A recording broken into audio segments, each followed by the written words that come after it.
Muli po, isang magandang araw na naman po sa ating lahat mga ka-coiners. Coiners ring po, nagbabalik. Kanina lamang po ay nag-post po tayo ng mga common coins na sinasabi na po natin na hindi po binibili.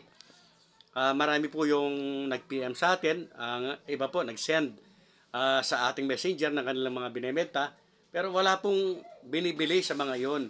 Bagamat meron pong nag-send naman ng mga silver coins, 1904, 1903, yes po, yan po ang mga binibili.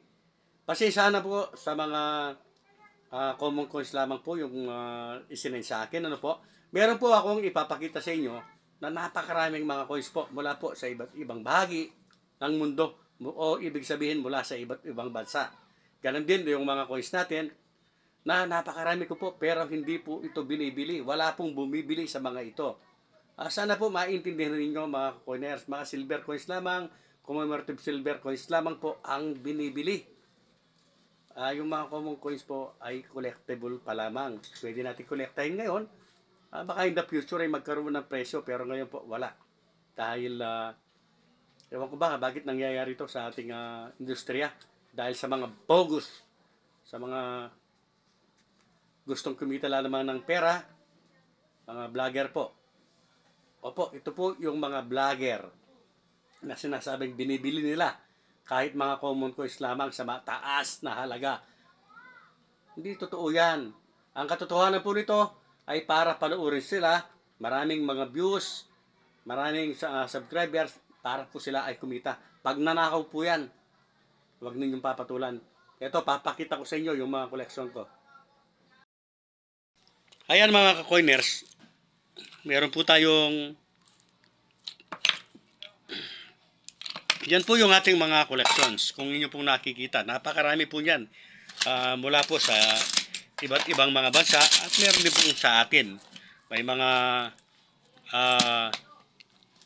mga silver, meron din namang hindi naman silver. Mula po yan sa iba't ibang bahagi ng mundo. Meron din mga error coins sa mga yan, mga ka-coiners. So, hindi po lahat ng barya ay binibili. Karamihan po kasi sa mga vlogger ngayon ay para mapanood lamang po sila at kumita ay kung ano-ano po ang pinagsasasabi. Kagaya po ng mga baryang ito. Mga old coins po yan. Wala pong bumibili sa mga ito. Ayan po.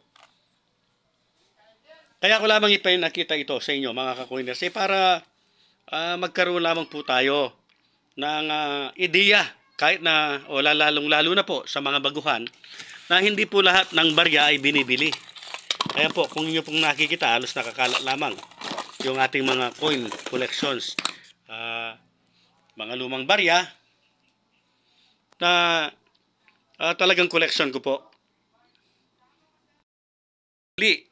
Sa mga nag-PM po sa atin, nag-send po ng kanilang mga pictures ng mga common coins at mga commemorative coins in circulation, hindi po binibili yan sa ngayon. Hindi po, wala pong added value ang mga yan.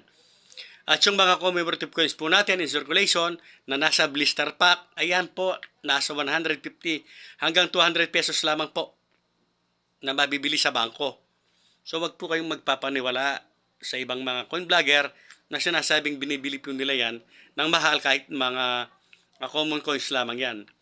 Kinukurap lang po nila ang ating mga kaisipan, ginagamit o sinasamantala po nila ang inyong pagka-ignorante sa mga barya. Siyempre po kapag pinanood nyo ang mga yan, kumikita sila. Kikita po sila at kayo po ang kawawa.